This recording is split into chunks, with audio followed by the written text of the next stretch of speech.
நம்ம கூடாஞ்சேரியில petrol பங்க்ல work பண்ற ஒரு லேடியோடைய பையன் காலேஜ் போறான். ரொம்ப கஷ்டம்தான். அவங்களே மஞ்சள் கயிறு தான் போட்டிருப்பாங்க. அவன் பையன் ஆசைப்பட்டான்னு சொல்லிட்டு 2.5 லட்சம் ரூபாய் கொடுத்து கேடிஎம் பைக் வாங்கி கொடுத்துருக்காங்க. காலேஜ் ஃபர்ஸ்ட் இயர் போறான்னு. கரெக்டா 6 மாசம் தான். நைட் வடபழனி ஜங்ஷன்ல ஆக்சிடென்ட் ஆகி ஸ்பாட் அவுட். ஹெல்மெட் போடணும், சீட் பெல்ட் போடணும், சிக்னல்ஸ் என்னன்றதுக்கு பார்க்கணும். 3 சிக்னல் இருக்குமா, எல்லோ, கிரீனு, ரெட். இப்போ எல்லோ போட்டோன்னு என்ன பண்ணுவீங்க? நீ என்ன பண்ண? எல்லோ போட்டோன்னு எல்லாமே ஸ்பீடா தான் போகும், இன்க்ளூடிங் மீ.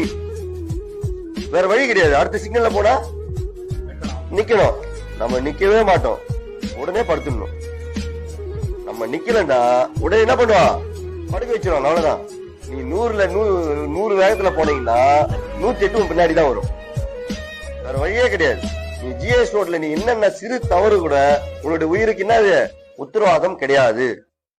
தலைக்கவசம் அணிவோம், விலை மதிப்பற்ற உயிர்களை காப்போம்.